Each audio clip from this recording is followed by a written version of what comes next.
दोस्तों, आज हम एक्सप्लेन करने वाले हैं हाल ही में आई मूवी वायदा को, जिसकी कहानी आपको जरूर पसंद आएगी। इसलिए वीडियो को अभी लाइक कर दीजिए। हम चलिए कहानी शुरू करते हैं। तो मूवी की शुरुआत में हमें आजादी से पहले का समय दिखाया जाता है, जहां एक क्रांतिकारी को अंग्रेज फांसी की सजा देने के लिए ले जा रहे होते हैं। तभी उस क्रांतिकारी को एक परछाई नजर आती है, जिसे देखते ही वो उसके पीछे भागने लगता है। पर ये अंग्रेज सैनिक उसे जैसे तैसे पकड़ लेते हैं और उसे फांसी की सजा हो जाती है। इसके बाद हमें प्रेजेंट टाइम का सीन दिखाते हैं, जहां राम बाबू नाम का आदमी किसी काम से एक गांव में जा रहा होता है और उससे साथ सफर कर रहे आदमी पूछते हैं कि आप तो शहरी बाबू हैं, तो गांव में क्या कर रहे हैं। ऐसी ही बातचीत करते हुए ये लोग राम बाबू से उसके काम धंधे के बारे में पूछने लगते हैं। तो राम बाबू कहता है कि मैं सफाई का काम करता हूँ, और हमें राम बाबू का पास्ट दिखाते हैं। असल में राम बाबू एक कॉन्ट्रैक्ट किलर है, जो पैसों के लिए किसी का भी खून कर देता था, और वो अपने काम में माहिर था। पर कुछ साल में ही राम बाबू के साथ अजीबोगरीब चीजें होनी शुरू हो गई थी।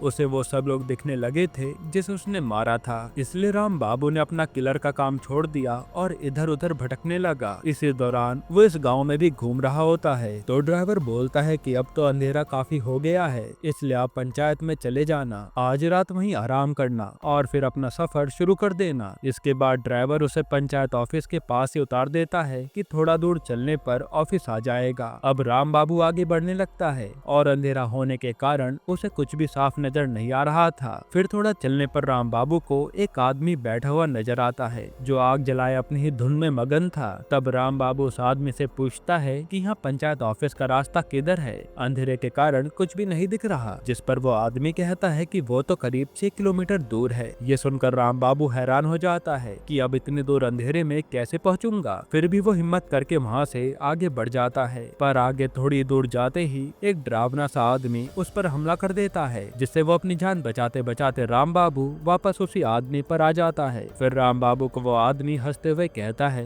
कि इस समय आगे बढ़ने में बहुत खतरा होगा, ऐसा करो पास में ही एक कुटिया है, तुम वहाँ रुक जाओ, आज आराम करना और फिर कल सुबह निकल लेना। तब वो आदमी राम बाबू को एक झोपड़ी में ले जाता है और हम आदमी को देखकर समझ पाते हैं कि ये कोई आम आदमी नहीं है, जरूर इसके साथ कुछ गड़बड़ है। खैर फिर राम बाबू उस झोपड़ी में आराम करने जाता है, पर अंदर जाकर उसे बड़ी अजीबोगरीब चीजें नजर आती है। फिर जैसे राम बाबू वहाँ रखी कुर्सी पर बैठता है तो वो एकदम बेहोश हो जाता है, और जब उसकी आंख खुलती है तो वो अलग ही समय में पहुंच चुका था। और हमें पता चलता है कि ये तो आजादी से पहले का समय है। यहाँ अंग्रेजी सैनिक आकर राम बाबू को कहते हैं कि आज उसकी फांसी है। ये सुनकर राम बाबू के होश उड़ जाते हैं कि ये सैनिक कहाँ से आ गए और फांसी वगैरह के बारे में क्यों कह रहे हैं। हालांकि फिर ये लोग राम बाबू को फांसी के लिए ले जाने लगते हैं। तभी राम बाबू को वही इंसान नजर आता है जो पेंटिंग कर रहा था। तब राम बाबू से पूछने के लिए भागता है कि मैं यहाँ कैसे आया, और उसे छूते राम बाबू वापस प्रेजेंट टाइम में आ जाता है। अब ये सब देखकर राम बाबू को समझ नहीं आ रहा था कि उसके साथ ये हो क्या रहा है। तब राम बाबू वहाँ गाँव के ही लोगों से आकर कहता है कि कल रात में इस गाँव में आया था तो मुझे एक आदमी मिला, और रात में आदमी का नाम सुनकर गाँव वाले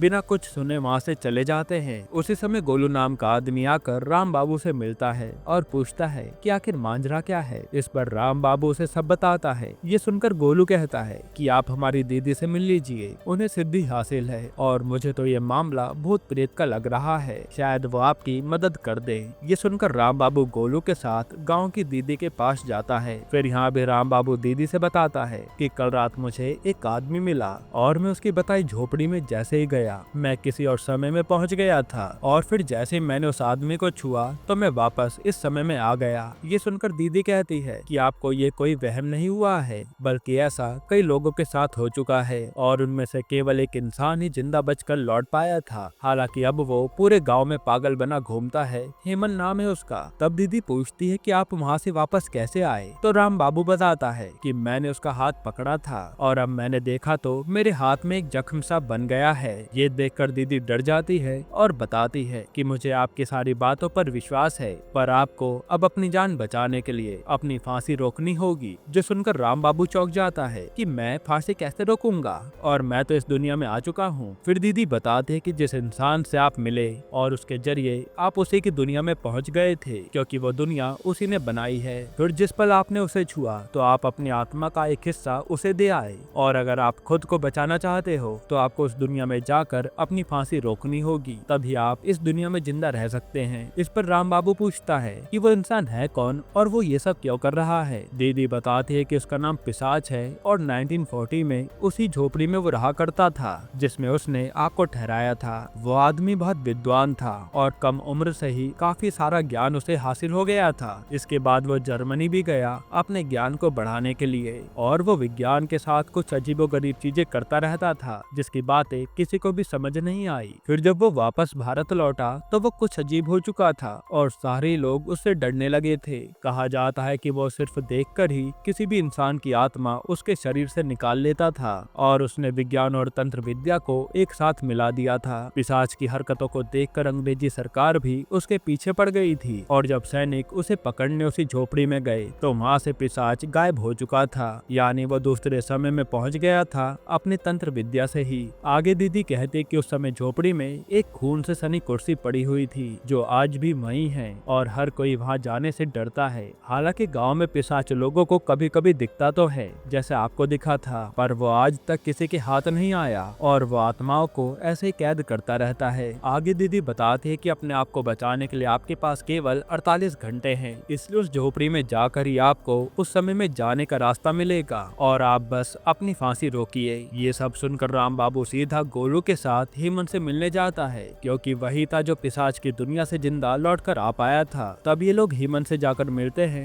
जो पहले तो पागलों की तरह हरकतें कर रहा था। फिर सवाल पूछने पर कि तुम जिंदा कैसे लौट आए तो हेमंत बताता है कि मुझे फांसी से पहले ओम नाम का आदमी मिला था और उसी ने मुझे कहा कि फांसी होते समय अगर बेहोश हो जाओगे तो तुम्हें फांसी नहीं होगी, तो मैंने ऐसा ही किया। जिसके बाद सैनिकों ने मुझे कोठरी में बंद कर दिया। फिर ओम दोबारा आया और उसने मुझे कोठरी से निकालकर एक मेटल और कागज का टुकड़ा दिया, साथ ही ये भी कहा कि पिशाच मुझे पहले भी लटका चुका है। फिर ओम ने कहा कि कागज पर जो लिखा है उसे पढ़ना और मेटल मुंह में रखकर पास के कुएं में कूद जाना। तब मैंने ऐसा ही किया और वापस अपनी दुनिया में आ गया। एक तरह से वहाँ ओम ने मेरी मदद की थी। तब ये सब सुनकर राम बाबू सोच में पड़ जाता है कि इन सबसे बचा कैसे जाए। तभी वो देखता है कि उसका एक आदमी पीछा कर रहा है, इसलिए वो गोलू को वहाँ से भगा देता है और खुद उस इंसान को पकड़ने लगता है, लेकिन वो राम बाबू के हाथ से बचकर भाग निकलता है। फिर राम बाबू दीदी के पास आकर कहता है कि जो हमारा पीछा कर रहा था शायद उसे पिशाच नहीं हम पर नजर रखने के लिए भेजा था। इस पर दीदी कहते कि आपको कुछ और बातें भी जान लेनी चाहिए और वो बताती है कि एक हमारी दुनिया है और एक पिशाच की दुनिया है जो उसने खुद बनाई है और वो इन्हीं के बीच में आना जाना करता रहता है क्योंकि उसे अपनी ताकत बढ़ाने के लिए लोगों की आत्मा चाहिए जो वो इस दुनिया से ले जाता है। अगर हम कैसे भी करके उसे की दुनिया में अटका दें तो हो सकता है कि आप जिंदा बच जाएं।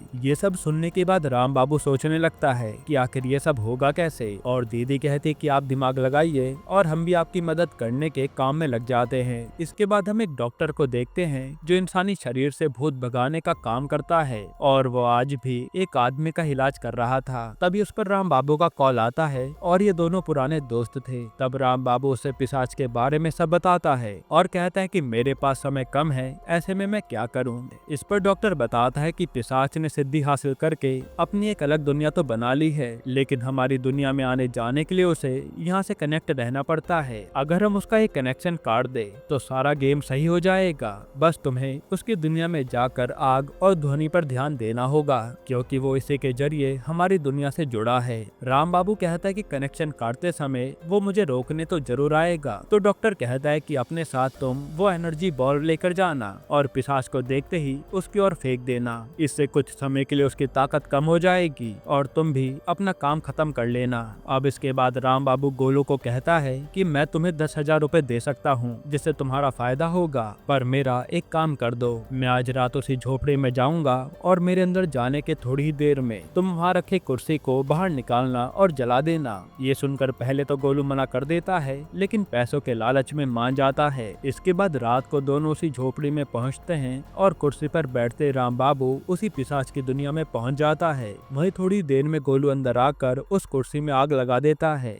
यानी इन्होंने इस दुनिया में कुर्सी से कनेक्शन को तो जला दिया था। अब उस दुनिया में राम बाबू को कनेक्शन कट करना था जिससे वो बच जाएगा। इसके बाद जैसे उस दुनिया में राम बाबू पहुंचता है तो पिशाच उससे मिलकर कहता है कि कल तुम्हें फांसी हो जाएगी और तुम्हारी आत्मा भी मेरे कब्जे में होगी। फिर सुबह जब राम बाबू कोठरी में होता जाता है तो उसके पास ओम आता है उसकी मदद के लिए और वो उसे हेमन की तरह यहाँ से बचकर निकलने का उपाय बताता है। लेकिन राम बाबू कहता है कि मुझे उस पिशाच को रोकना है, वो ऐसे सबकी आत्मा को अपने कब्जे में लिए जा रहा है। फिर राम बाबू पूछता है कि तुम इस पिशाच से मिले कैसे, ये बताओ। तो ओम बताता है कि इसका नाम पृथ्वी था और मैं भी क्रांतिकारी था जो अंग्रेजों को हमारे देश से भगाना चाहता था। इसी दौरान मैं इससे मिला और इसने कहा कि मैं एक ऐसा प्रयोग कर रहा हूँ जिससे हम अंग्रेजों पर बिना हाथ उठाए उन्हें देश से भगा सकते हैं। इसके बाद पृथ्वी ने प्रयोग कर करके तंत्र विद्या से साधना हासिल कर ली और अधिक ताकतवर बनने के चक्कर में वो खुद को कंट्रोल भी नहीं कर पाया। इसी दौरान उसने कई मासूम लोगों को भी जान से मार दिया और जब अंग्रेजों ने उसे पकड़ने की कोशिश की तो उसने अपनी एक नई दुनिया बनाई और मुझे अपने साथ यहाँ ले आया। ये जो सैनिक हैं ये भी उसी के गुलाम हैं जो यहाँ आए इंसानों को फांसी पर चढ़ाते रहते हैं, पर मैं सबकी मदद करना चाहता हूँ। हालांकि मुझे उस पिशाच से डर भी लगता है क्योंकि वो किसी की आत्मा को देखकर ही खींच सकता है। फिर राम बाबू कहता है कि तुम बस गेट खोल दो, मैं इस पिशाच को रोक कर रहूंगा। तब ओम ऐसा ही करता है और राम बाबू ओम के साथ उसी जगह पहुंच जाता है जहां पिशाच साधना करता था। यहाँ राम बाबू को कैसे भी करके उसका प्रेजेंट टाइम की दुनिया से कनेक्शन काटना था। इसी दौरान राम बाबू के सामने पिशाच का आदमी भी आता है तो राम बाबू उसे मार डालता है। फिर राम बाबू हर जगह का मुआयना करता है और उसे समझ आता है कि यहाँ जल रहे दिया से ही पिशाच उस दुनिया से कनेक्टेड है, इसलिए वो वहाँ लगे सारे दिया को बुझाने लगता है। उसी दौरान पिशाच वहाँ पहुँच जाता है जो सबसे पहले ओम की आत्मा खींच लेता है और फिर वो राम बाबू को भी मारने वाला होता है। लेकिन तभी राम बाबू वो एनर्जी बॉल पिशाच पर फेंक कर मारता है जो डॉक्टर ने बताई थी। हालांकि उसका भी पिशाच पर कोई असर नहीं होता